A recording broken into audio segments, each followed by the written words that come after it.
إلى عمالقة القوات المسلحة، إلى أبطال حرب أكتوبر المجيدة،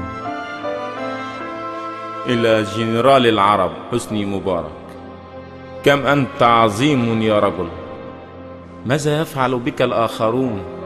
إلى البطل المجاهد المرابط حسني مبارك، نحن وراءك، لن نستسلم، سوف ندافع عن جيشنا ممثلا في شخصك. أنت القائد يا مبارك، اخرج علينا بزيك العسكري، زي الرجولة والشرف العربي. أنت لست قذافي، ولن تكون بشار، ولا بن علي، ولا علي عبد الله صالح. أنت مبارك العرب والعروبة يا رجل. لن نقبل بأقل من أن تخرج علينا بزيك العسكري سيدي القائد، زي الفارس العربي الأصيل مبارك الطيار من حرس البلاد. أنت يا سيدي تدرس في جميع كليات الطيران في العالم، وهذا فخر لنا.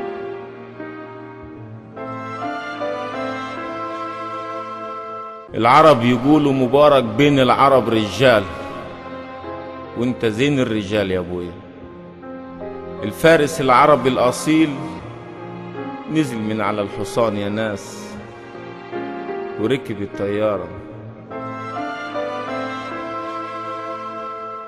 الفارس العربي الأصيل يتحدث للغرب ولأمريكا ولإسرائيل بلغة المقاتل الطيار مبارك، وليس فارس الجمال. الفارس العربي مبارك جلع القطرة والعجال وركب الطيارة مبارك.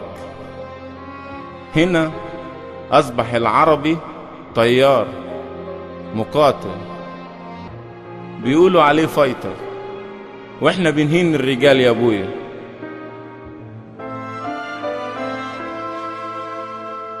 مش احنا يا مبارك، احنا ولادك ومش بننكر افضالك.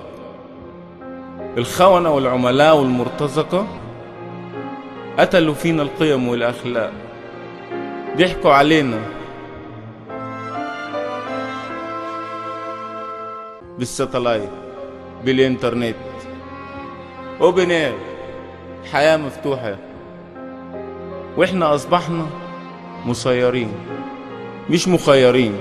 الخونة والعملاء كتروا قوي في البلد دي. الناس تاهت ما بين الحق والضلال. أنت مبارك العرب والعروبة، أنت فخر الرجال. كل يوم، كل ساعة، كل دقيقة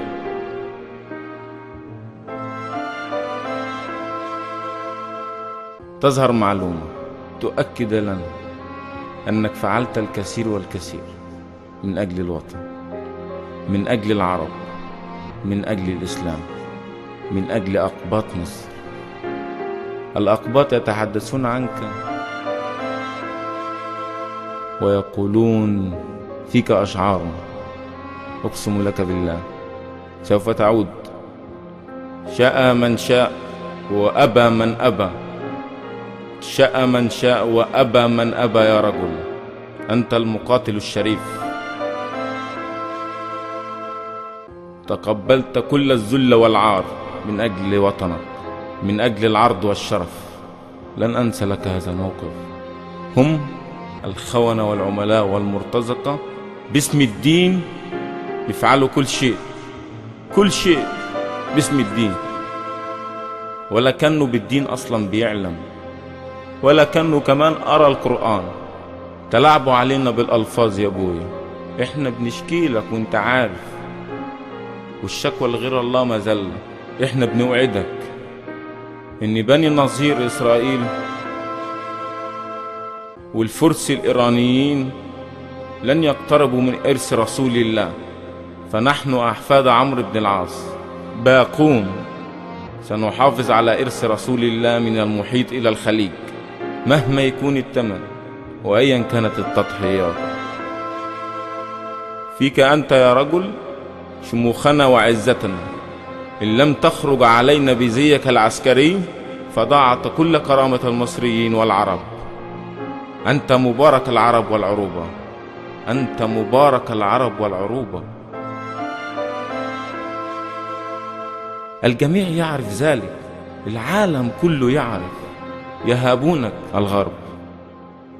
نريدك أن تعود وأن تقود الحروب من أجل العرب والعروبة، من أجل إعلاء كلمة الحق. فيك أنت يا سيدي شموخ العرب، هيبة كل عربي يعرف قيمة العرب والعروبة. أنا لا أرى أحد من الممكن أن يدافع عن العرب والعروبة بعدك سيد الرئيس. إذا خرجت بهذا الشكل لن يكون بعدك أحد.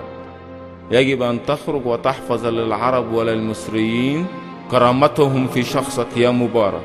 أنت لست كما يقولون شخص عادي، أنت لست بعادي. هذه رسالة من الجندي إلى القائد مبارك. اخرج بزيك العسكري سيد القائد، اخرج بزيك العسكري سيد القائد.